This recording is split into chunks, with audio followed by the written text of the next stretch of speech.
Hello, everyone. Everybody doing all right? I got to figure out the proper mic to mouth ratio. I am very loud. My grandmother said I was going to be a pastor, but here I am as a literary influencer. So we're going to say that I'm still preaching just the gospel of literature. There it is. It's coming out, right? To my immediate right, we have Nicola. Did I say it correctly? Yes. Nicola Yoon, the author of One of Our Kind. Give it up. Check me out now, check me out. We also have Nana Kwame Adjei-Brenyah, the author of Chain Gang All-Stars. So how I got that name right? Yes. Then we have Phillip B. Williams, the author of Hours. Did I say hours like I was like from the Northeast? Did I get it right? Because I was going to say Oz. All right. And then we have Cebo Campbell down there, the author of Sky Full of Elephants. Yes. And I am Jerid P. the greatest reader alive. All right, so we're about to get into it. Nicola, I'm going to throw you a softball first, okay? Okay, here we go. All right, so this panel is speculative fiction, right? And it says, imagine versions of our past and future are posed in these novels from fictitious communities gone wrong and dystopian extensions of our current reality. Realizing this, we're going to give this one to you first. I feel like your book speaks toward the fictitious communities portion, but Nikki, can you talk about what inspired you to write One of Our Kind, and more specifically, can you talk about how you think your community of liberty was influenced by not only our past, but also our current contemporary America? Jesus. That's the easy one. He said softball, right? Okay. I have not figured out the mic ratio. It's like right Here? and a little Can you still hear me? Yeah. I'm so quiet, but this is popping. So inspiration and then liberty, right? Mm-hmm. So, I mean, I guess I'm going to start by saying I've been pitching the book as Get Out meets the Stepford Wives. It's definitely a thriller horror, like social commentary in there. And it's about this woman named Jasmine who moves to this town called Liberty, which is outside of LA, and it bills itself as a black utopia. And she moves there for safety, right? She moves there because she thinks that everyone she meets is going to be black and everything's going to be great. She's looking for safety for her husband and for her child and for her unborn child. And when she gets there, she starts looking for like-minded people. She doesn't necessarily find them. She does find some people who think like her, and they start investigating what's going on in Liberty, because most people are more interested in going to the spa in the middle of town than social justice. It's a very wealthy spa. It's on the top of a hill. People spend a lot of time there, too much time there. They start investigating, and she has to figure out who's really one of her kind and who is not. So that's like the overall. It was inspired by so many things. One was a conversation I had with a friend of mine who's black and an activist, and we had done this panel on race and racism. And after we went to dinner and we were drinking too much, probably, and he said, do you ever wonder who you would be and as a person, or who we'd all be as people if it weren't for the specter of race and racism? Which is one of those questions that's sort of big and complicated, and something I've been thinking about for years. But it's also an impossible question because it's kind of hard to tease out who you would be if everything else was different, right? I like to say it's like the fish imagining a world without water, right? It's not a thing. So there was that. We kept drinking because that's an impossible question to answer.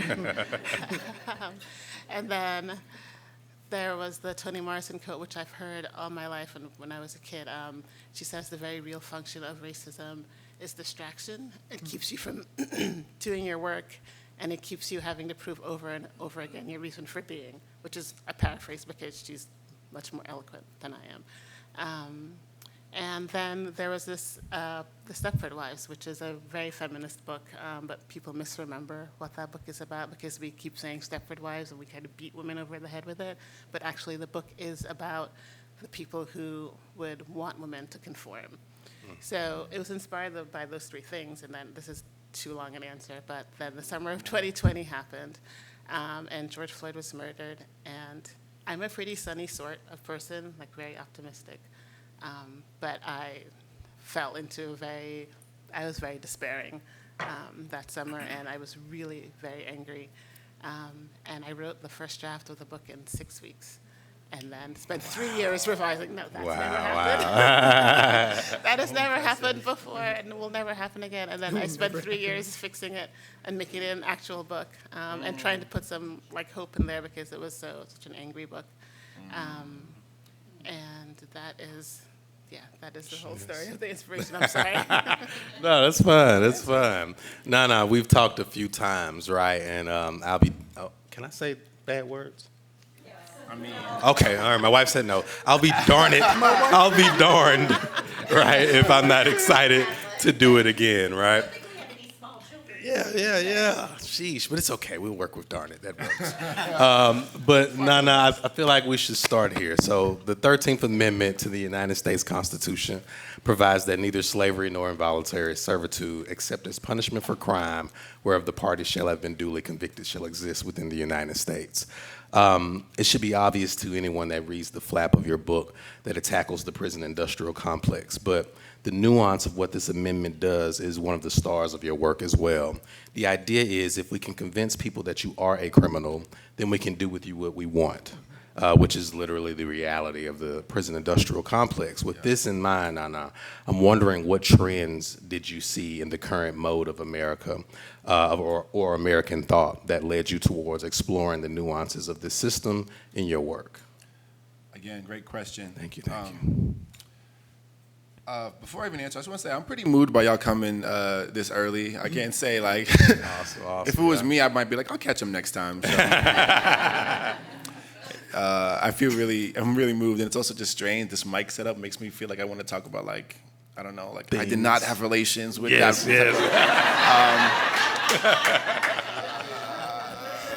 But anyways, the trends. I'm sorry. I'm really sorry. I think that something kind of interesting happened over the course around this book, but I think like many people, so I was in college when Trayvon Martin was murdered, and I think like many people that sort of became like a spark or something. I think I generally understood there was unfairness, but it's almost like because of like a cognitive path of least resistance, I almost like sort of assume that when it's really, really cut and dry, like the right thing happens, which was a pretty glaring naivete looking back, but I think that I almost like implicitly held some belief of that, just like be happy in like sort of like the ignorance state. That happened as I'm also becoming an adult and like learning generally. You know, I've probably like read the like Communist Manifesto like that same year, so a lot of stuff is happening. You know, you can imagine, and I saw kind of the entire world start questioning in a way that I hadn't seen in my lifetime, policing at least, or the extrajudicial policing of black bodies. And so I think that was like an important spark. But over the next couple of years, first we were looking at police, or like just like, you know, the idea of police and who gets to like monitor others, because George Zimmerman was famously not a police officer, but it was almost like he inserted himself to that position. But even if he had been, like, why would that have been okay? Some people started to extrapolate, okay, what about like the infrastructure in general that allows us to consider police as a valid institution?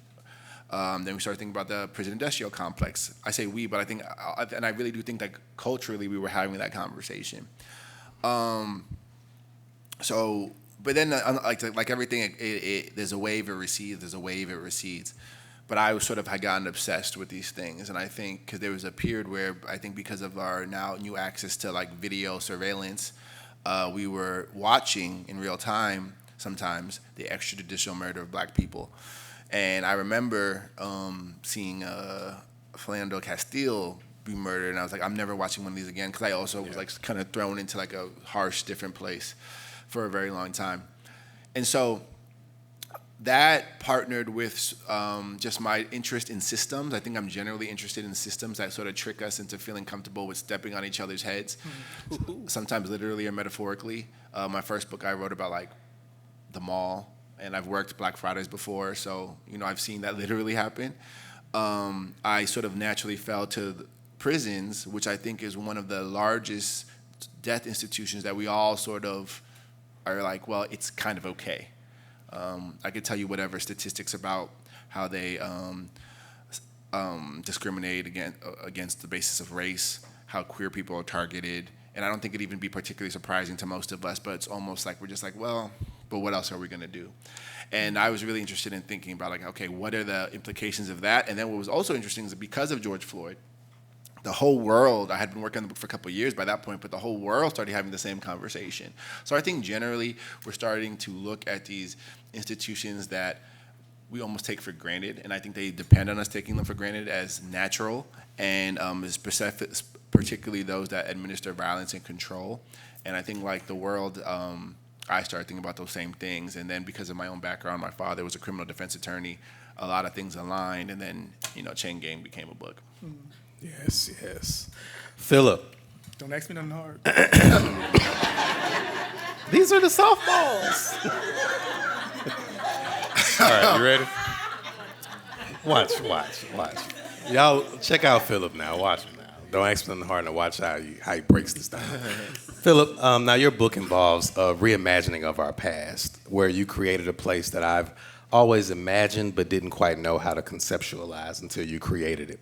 Can you tell us about place in your novel? Because Graysville has become ours, but there are other towns, and each and every one of them is absolutely alive and humming with its own life in a way that I haven't felt in a long, long time. So can you talk a little bit about place and its importance in your novel and the things you think influence your creation of ours? Please. Yeah. Better than time. I got that time one waiting for you. We You don't know I have got to time hear for the that. time session. Can you hear me from here? This is good? Okay. I don't know where I want to live. I'm currently in Philadelphia. Living in America is very hard. Not saying it's going to be easier anywhere else, but whenever I have lived in a place, the longest I've stayed there was 2 years. And so in Philadelphia, I've been there for 4, and I'm very shocked by that. And I think part of it is this desire or need for community. I have dreams about being in particular places that, in the recurring dreams, they happen all the time. I have mapped it out. I know where these places are.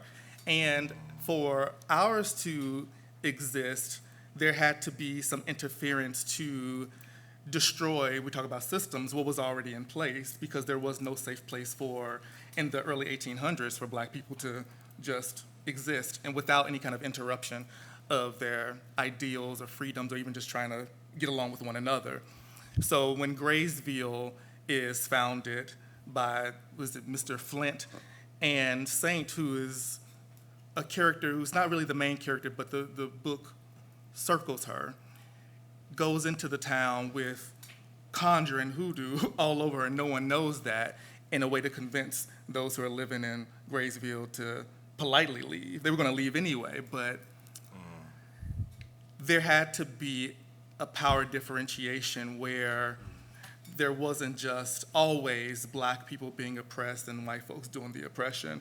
And then in particular because there's a town called De La Croix, which is majority white, and they don't really care. They're like, you Black, you can work here, but you can't live here.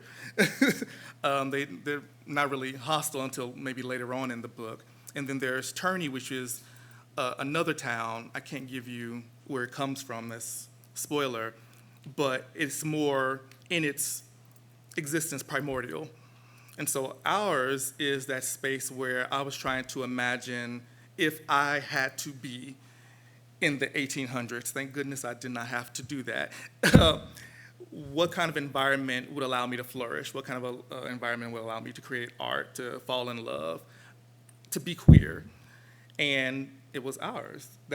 So I was really trying to do this whole, not really a circle, but placing myself in this contemporary moment where I don't really feel at home, and then just trying to find it in a different temporality, different temporal location, and ours happened that way. Awesome, awesome. See, I knew you were gonna do your thing. All right, white people, are you okay? Awesome. Well, hold on to your seats. It's gonna get rougher. All right. So, sky full of elephants. I know. All right. If us starting our own community that you couldn't enter without surviving a curse was bad, I've got something even better, white people. Cebo, can you tell the folks what the Lord put on your heart to do in your novel? And which is, can you tell us your elevator pitch of what Sky Full of Elephants is all about? Copy. Well, first, thank you, and thank Yes. you all for being. This is my first book. My book came out Tuesday, and this is my first ever. Book event, book festival, and I love it that it's in the South. Shout out to Genevieve who made this bracelet, by the way. Yes. Appreciate you. My elevator pitch was like this. I was living in New York City. I was having a really tough time, and whenever I'm having a really tough time, I watch 90s movies. Like, that's my vibe. That's my, like, John Hughes does it for me. And I'm sitting there, I'm watching Ferris Bueller. And we love Ferris Bueller. If you've seen the movie, you know this kid is like, he skips school, he impersonates a cop, he gets his friends in, he steals a car, he changes his grades before you know it, he's singing Donkashay, right, in a parade. And we honor and root for his mischief. And as I'm watching it, I suddenly think, what would happen if I were to replace Ferris with Trayvon Martin? And I knew very clearly, it shocked me how clearly I knew the answer to that question.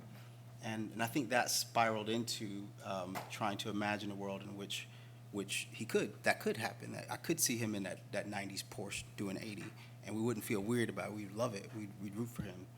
And so I sort of had this idea that I was going to write that book. I was going to write a book about Trayvon Martin being cool and interesting and him alive. But as I tried to write it, I really, really struggled because it was a requisite that person have, a certain freedom to move, a certain self-actualization. And when I apply the rules of the world as I know them to that person, the story completely fell apart. Mm-hmm. And I wondered if it was something to do with my ability to tell a story or my own traumas. And this book came out of the exploration of those internal traumas. And for me, it was really simple. It was like, you just need space to make the mistakes. You need space to stumble, and you need to be rooted for in that context. And when we exist against the backdrop of that sharp white background, it's you automatically are checking yourself against that reality. And so Toni Morrison says, she writes to exist beyond the white gaze, and I thought I should just move it entirely. And what did you do, Cebo? Well, in my book, every single white person in America walks into the nearest body of water and drowns, and it leaves the entire country to people of color to now try to navigate and try to figure out. And that doesn't mean that the traumas go away. It means that we have space now to process them, and we don't have the sharp white background. And so it's interesting because it is, for me, it wasn't actually that tough a book to write. Like, I'll be honest, but it became extraordinarily difficult to talk about. Mm-hmm. I work in an industry when I'm not writing books where I run a branding agency that works with luxury hotels, and I would often be in the room trying to pitch a project to, billionaires often. And they're, most of the time they're older white men, super nice people, and they would go, "Cebo, I heard you wrote a book. What's it about?" Dum, dum, dum. And as you can imagine, and he's in a plane. I was like, well, it's a story of a father and daughter. So it was a quite complicated thing to navigate. But the exploration of doing the book taught me very quickly that we have to say the hard stuff. Yeah. We have to. It's absolutely necessary. And you have to say it when it frightens you the most. And the counterpoint to that is people have to listen. You have to be willing to hear what's being said and be changed by it. And so I felt commanded to do that work. So Yeah. And so it exists that way. Awesome, thank you. So now we're going to work our way backwards. So we're going to stick with you, Cebo. You played me. I was sitting here this whole time. I told you where we were going. All right. So now we'll hover here with your book for a little bit. So, Cebo, I want to talk a little bit about the bone. So me and the homies always talk about the hidden curriculum or the hidden canon of Black thought. There are certain books that exist for the woke Black man and or woman as ritual or rite of passage to go through and go beyond, right? To kind of keep what serves us and serves us now and served us then. When I think about the origins of the king and queen's discovery of the bone, I think about something that I read while going through that canon, and it deals with some of the very things you brought up in your novel. The remembrance that the greatest minds in history sat at the foot of the African, and in remembrance there is the suggestion that they came and learned and left with some of the science and none of the understanding of what Baba Amatosho Black calls the spiritual technologies. Yes. While the queen seemed to be learning those, the king was learning to understand the science. And what I want to know was whether or not the connection of spirit and vibration connected with science as an ode to the idea that they were once together before, or is that binding of spirit and science just a necessary device in your story? Oh my gosh, no. It's to me, growing up in the South, I grew up in Florida, in Panama City Beach. I would spend my time in Mississippi. I used to come here all the time on to do revivals for church.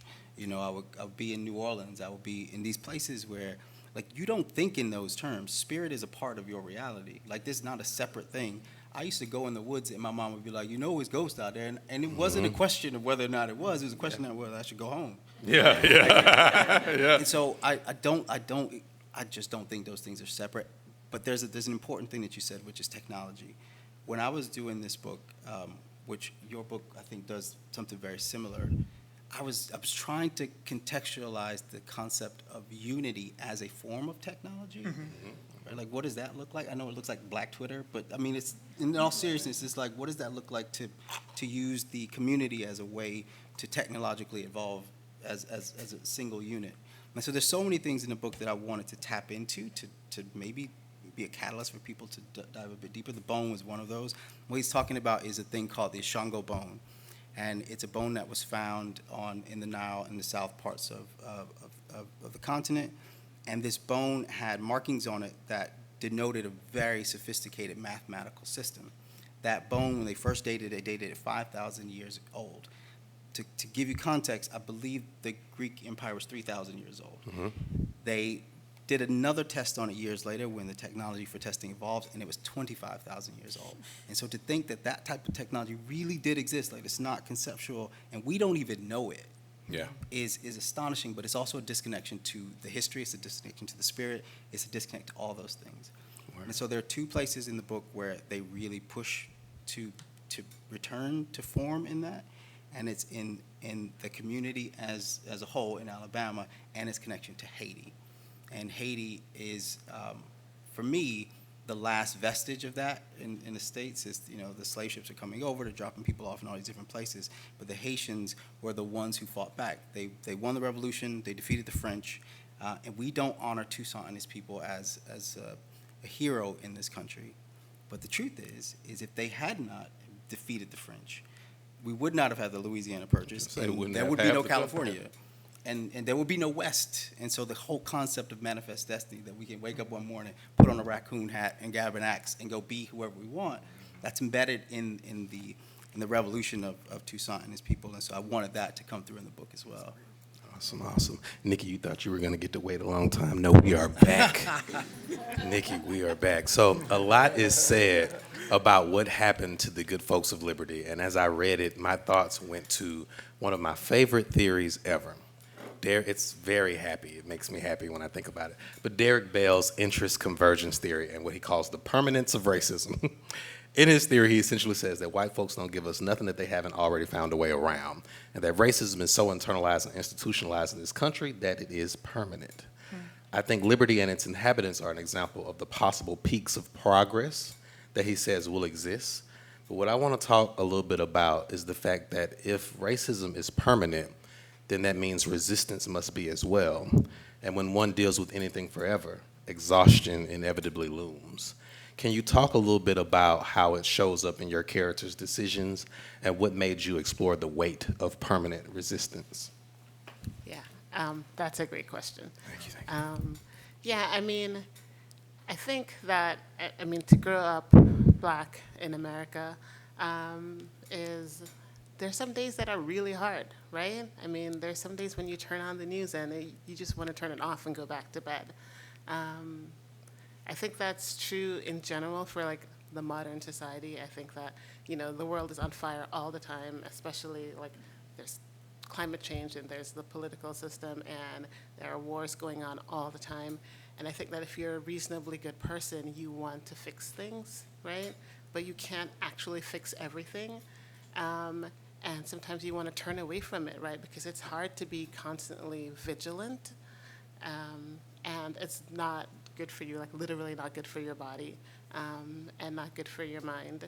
So you have a world that needs fixing and a desire to fix it against impossible things, right? You can't watch someone, like someone gets murdered, George Floyd gets murdered, and his body just lays there, and we all live with that. I mean, that's not something we should be able to live with. Like it really should, you should die from that, right? I mean, it's painful. And so what does that do to you when you're like feeling constantly vigilant? Like, how do you get to be free, really? And I mean, that's one of the questions in the book, and it's important to say the book does not offer an answer. It is not prescriptive at all. It's just saying that we had to talk about this stuff, or we had to point at this question over and over again. I really like what Cebo said before, too, about sort of how we get to another place and how we have to talk to each other. I think one of the things that's missing from our national discourse is grace, right? And I don't think that we don't lean in a lot and talk to each other, and really hear what the other person is saying and like have your mind be changed, like be open to having your mind changed. Like I've had my mind changed, and I've made huge mistakes with friends from other cultures, right? Like I've said the wrong thing, done the wrong thing, and been like, Nikki, you're stupid. Like, get it together. But they know that I love them, and we move on, right? Like I say, I fix it, and we move on. And similarly, people have done things to me, and I'm like, get it together, and you fix it. But that doesn't happen if we're not talking to each other with a sense of grace and openness and listening, really. And when someone says, this thing happened to me, and it was racist, you have to believe them, right? Like, most people will do the right thing if they know what the right thing is. Some people are trash, right? Some people are, I'm not trying to be Pollyanna, because some people are terrible, and there's nothing to be done. But most people will do the right thing. And I don't know, I mean, I think the book it's a hard book, but I think that it's a hard world, right? And I think that we have to be able to point at things and say, I want to talk about this over and over and over again, because it's not right that we live with this kind of pain and sort of terror sometimes, I think that's it. Yeah, that was great, Nikki. Good job. Phillip, do you want me to read to you?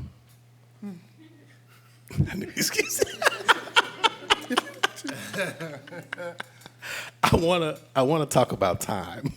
I told him I was going to ask this question because he answered it in such a way that I wanted to hear it again. And I told him I wanted him to expound on this, but I was talking about time. It's so hard for me to believe in it. Some things go, pass on, some things just stay.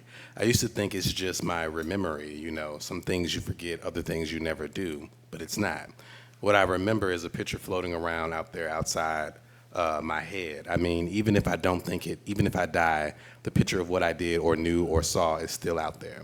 Someday you be walking down the road and you hear something or see something going on so clear that you think it's you thinking it up, a thought picture, but no, it's when you bump into a memory that belongs to somebody else. I thought of this quote when I watched Celia tumble through time, but I also thought about it in the way that folks experience time in general in your novel. Now, everybody loves memory. We know Toni Morrison is the GOAT. But when you hear this quote in reference to what you created, how do you think your work with time might be first different, then similar? Memory. I think different because access to memory requires meditation and time to sit with a self. And not to say that those who were enslaved did not have any time to do that, But again, it's about what is interrupting the process of just being a human being. And so for me, it wasn't just memory, it was the right to do with memory whatever you want. And so there's Saint, who is solidly and really concretized in the present. She doesn't have any access to her memory, or it's dwindling. And then there's Francis, who is obsessed with the past. And then there are the twins, Naima and Selah, who are forward-thinking in as much as they were born, they were born free. And so they're not really contemplating the time. They're 9 years old, or 11 years old by the end of their storyline. So I was thinking more so about time as a circle, as a cycle, as nonlinear, and how blackness is bigger than linear time. Linear time can't hold in Black people. And I think part of the frustration that we call CP time, that kind of flexibility that we have with time, is because we don't honor it, because it's unnecessary. The deadline is not necessary for me because you need this thing. Come on now. My family needs me at this time, which is a now, and so, but you're interrupting that. And so whenever something is needed by the individual that will help the community, that's when time is, helpful. But, capitalism has made time into this uneven deal. And so I was thinking about what does it mean to have this circle of time, meaning that if one is outside of time, then how do you navigate an idea of selfhood? How do you navigate aging? How do you navigate romance, when things that are typically considered to be temporary can then be made permanent, in as much as you keep investing in them? So then eternity is an action as opposed to a concept of time. I told y'all. That's nasty work, right? I had to hear it. Did somebody record? Okay, we do get Yeah. I needed Write that down. I needed that to be out there in the world, because my goodness. Yes, thank you. Nah. You think I'm joking around? I'm taking notes. In Electric, we see Thurwar in shambles after her match with Teacup. And all I could think about during the match was the similarity with Thurwar's match with Bishop. When I think about the work of Dr. Brian Stevenson, and Just Mercy is the name of the book, I think about this one scene with this young man who was imprisoned in general adult population. Essentially, Dr. Stevenson goes to see this young man several times, and he won't talk to him. And finally, he ends up hugging him, and that's when the boy releases and tells him what they've been doing to him every night, right? Because he's been in general population. Fiction is sometimes used to highlight the absurdity of reality. And though this child was not killed in Dr. Stevenson's work, he did not have a favorable experience. What are you highlighting with Teacup and Stenny in your work? Teacup and who, you said? Stenny.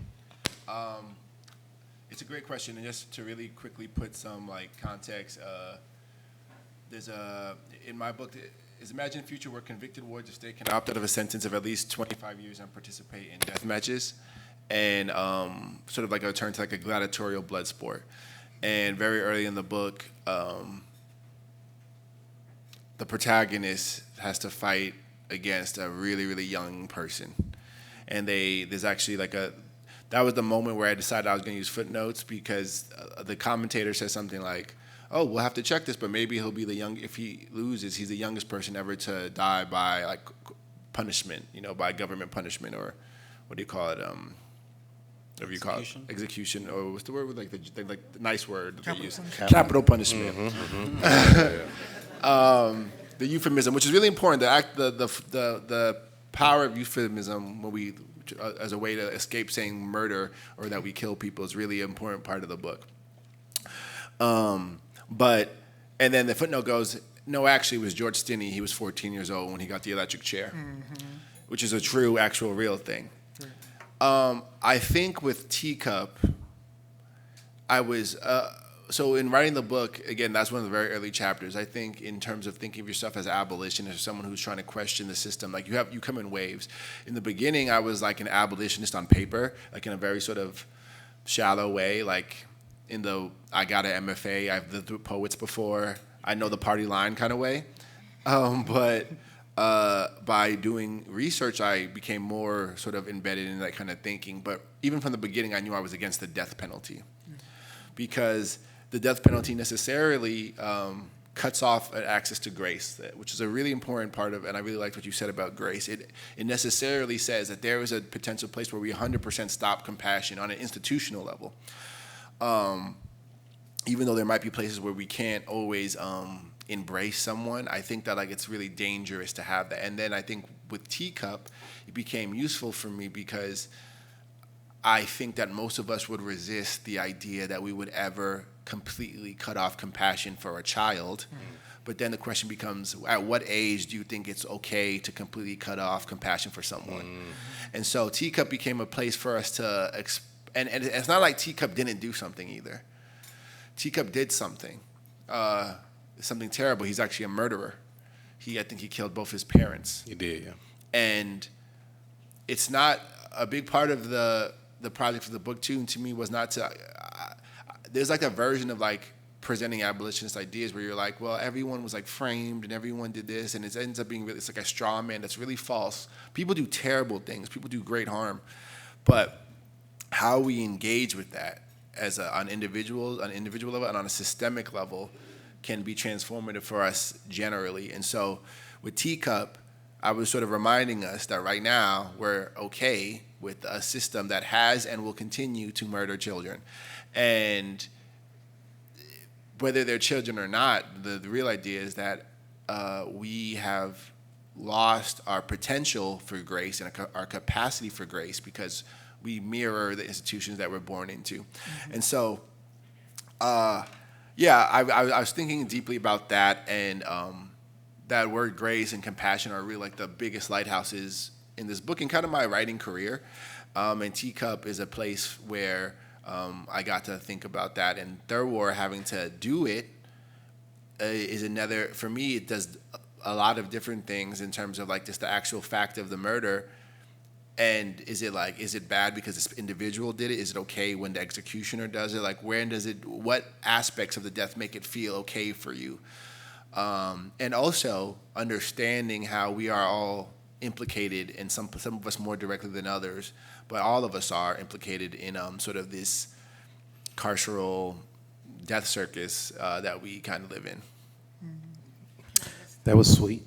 No, go ahead. I mean, that is what you're saying there. I mean, Brian Stevenson says in Just Mercy that we are more than the worst thing we've ever done. Come on, to yeah, you, right? yeah. And we say that, but I don't know if we believe it, right? Yeah, Like, yeah. I mean, we certainly don't believe it in the carceral system. We don't believe it. And again, it cuts us off from something important. It's not just that way, too. Like, I've been thinking about it a lot because it's easy for, like, I've got to the place where I can understand that version. But by doing because of this book, I've gotten to go into the prisons a bunch now. Mm-hmm. And I was talking yesterday about how, like, the most meaningful event I've ever actually had was here in Parchman. And it's not about only talking to the, I mean, I wouldn't have much of this I'm supposed to talk about.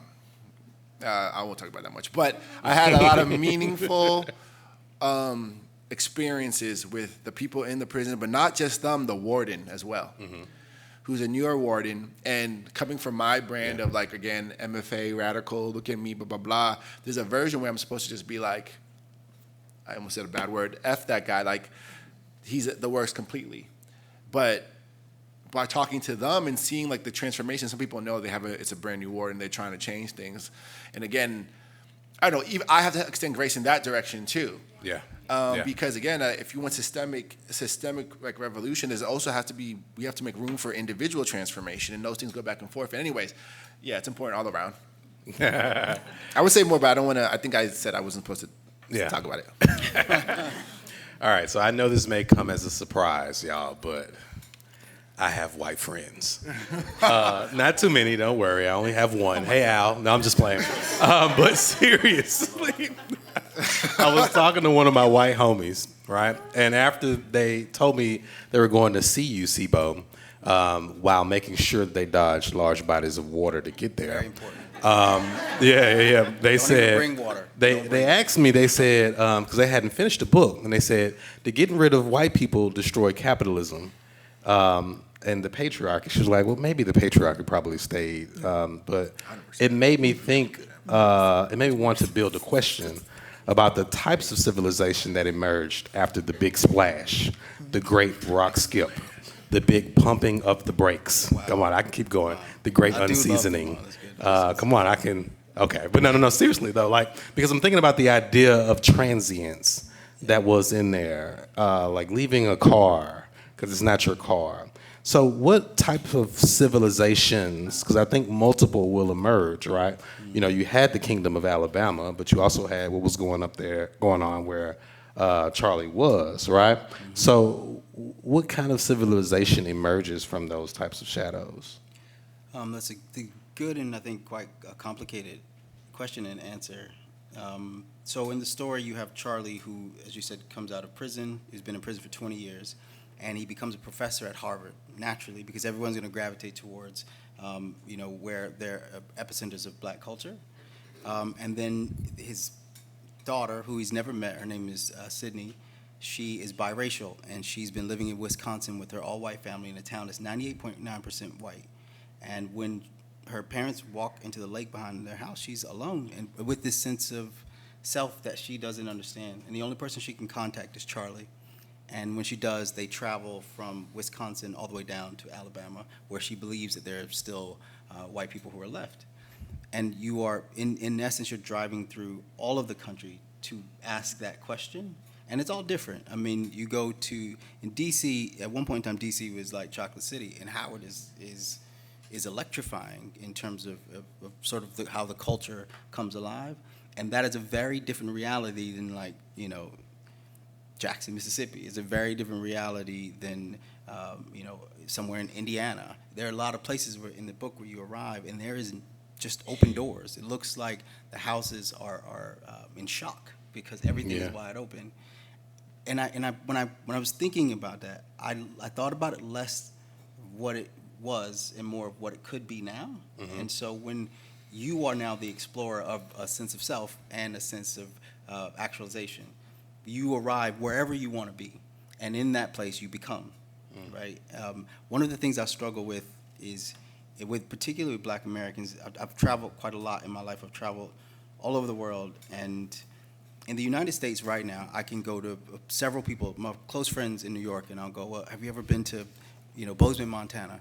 And they would look at me like I'm out of my mind. Why in the hell would I be in Bozeman, Montana? And I'm like, have you seen the Tetons? Have you seen these mountains? Have you seen these lakes that look like glass? That's a place that you should be able to discover. We go to these places that are unclaimed so we can claim a version of ourselves. We have to go. That, to me, is the beginning of what a reality starts to look like. And you said, which I thought was profound, this time in meditation, that we get to our memory through that. Yeah. And I go, well, what's my memory? And I remember what it's like to be at my mom's dinner table, and everybody's welcome, and there's food being passed around, there's great conversation. It could go all night, or it could end at 8, and you'll feel fulfilled.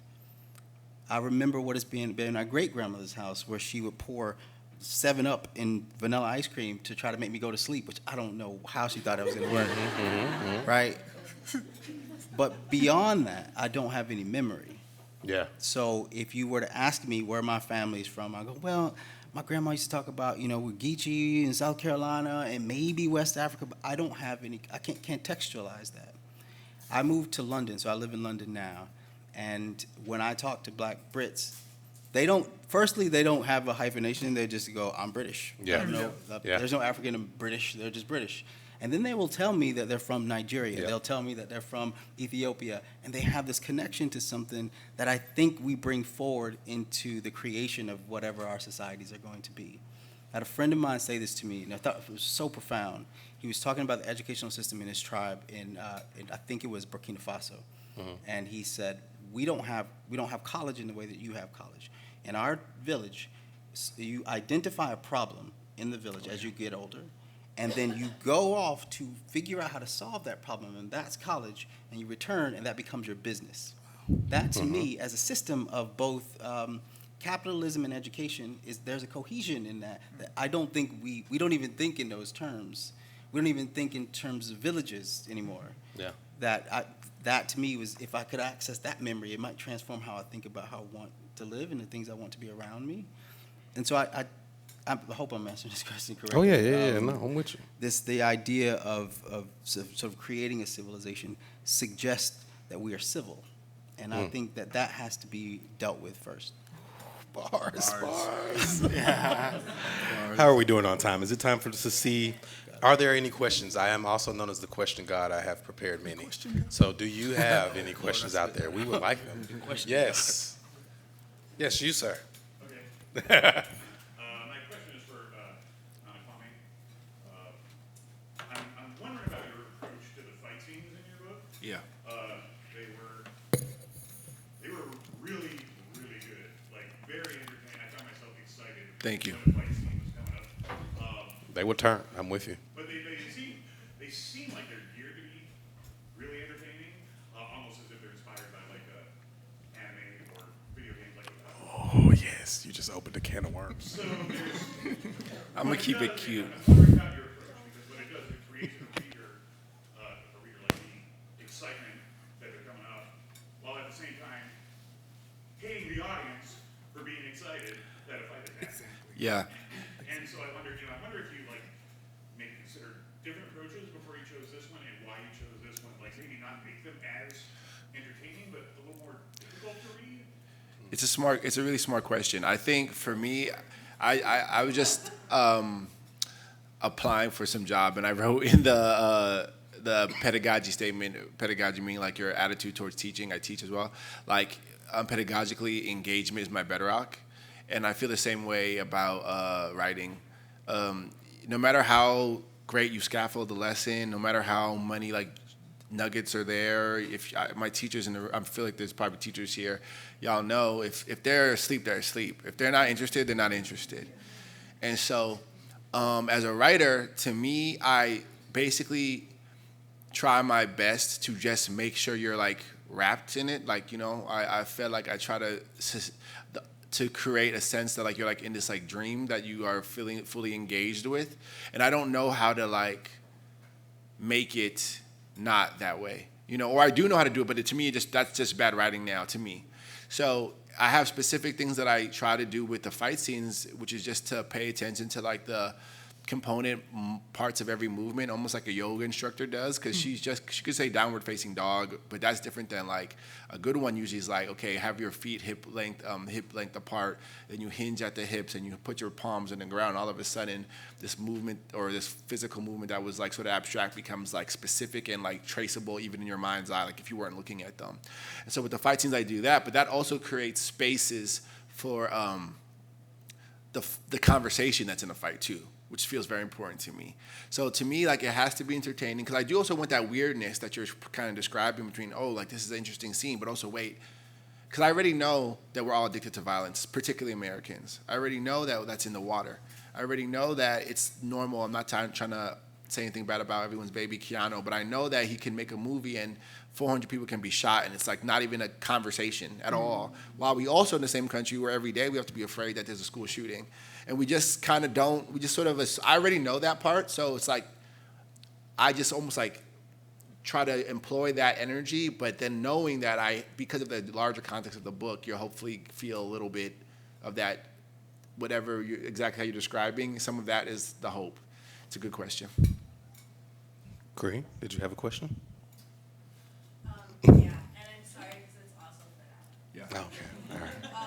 But actually, you I'll be all quick. You can all answer it because it was based on what you all were talking about grace, and the way that it has to go in different directions.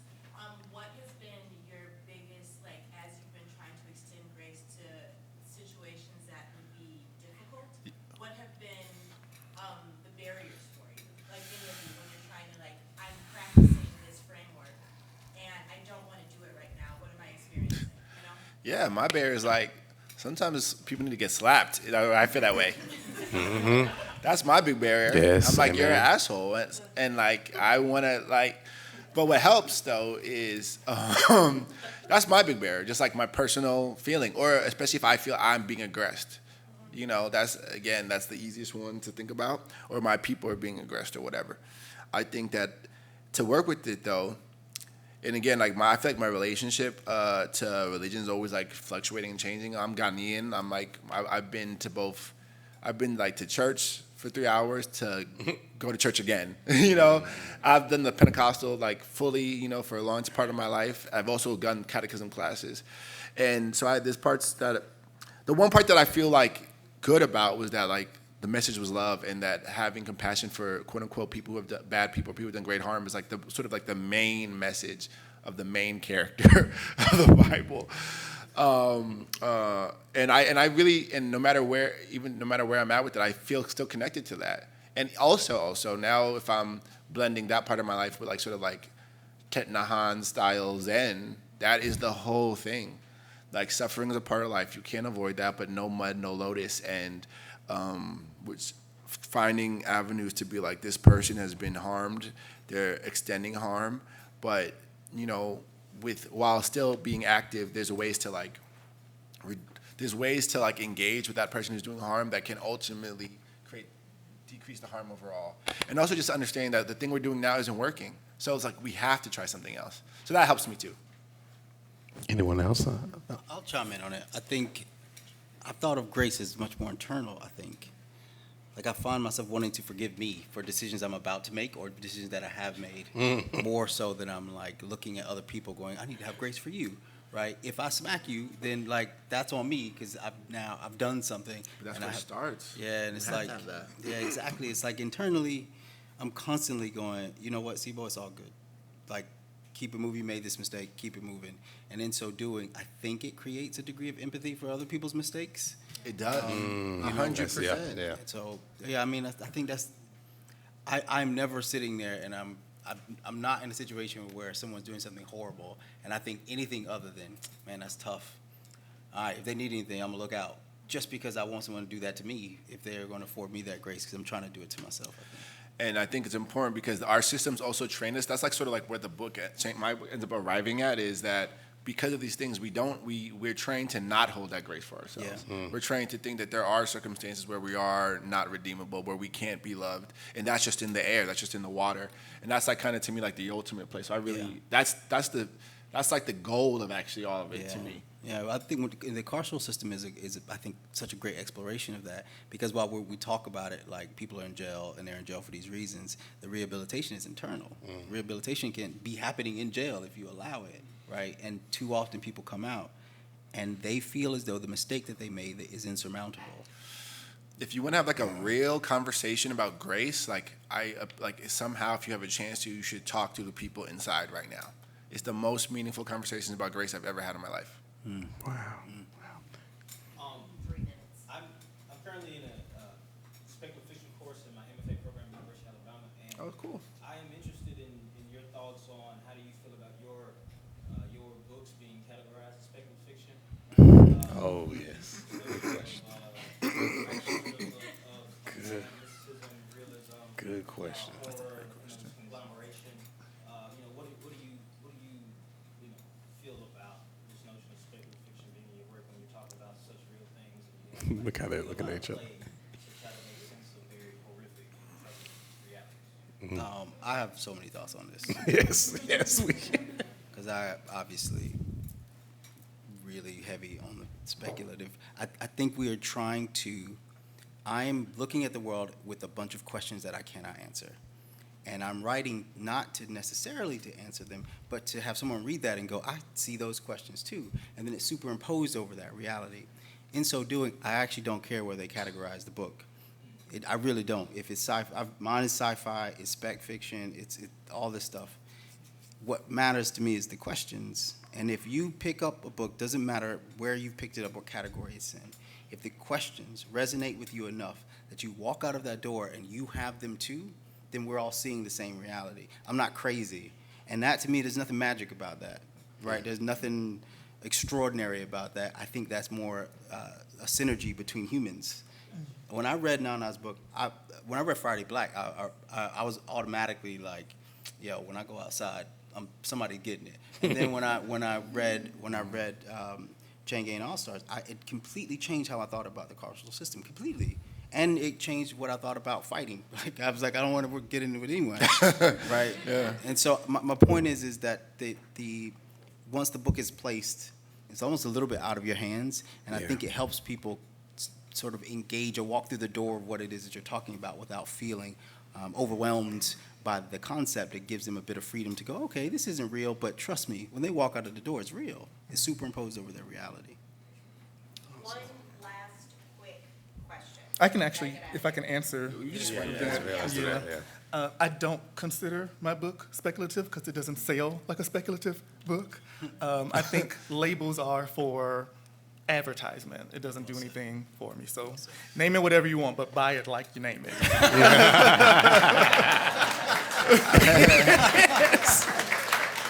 Thank you. I think that's it, right? All right. Well, y'all give it up for these amazing folks.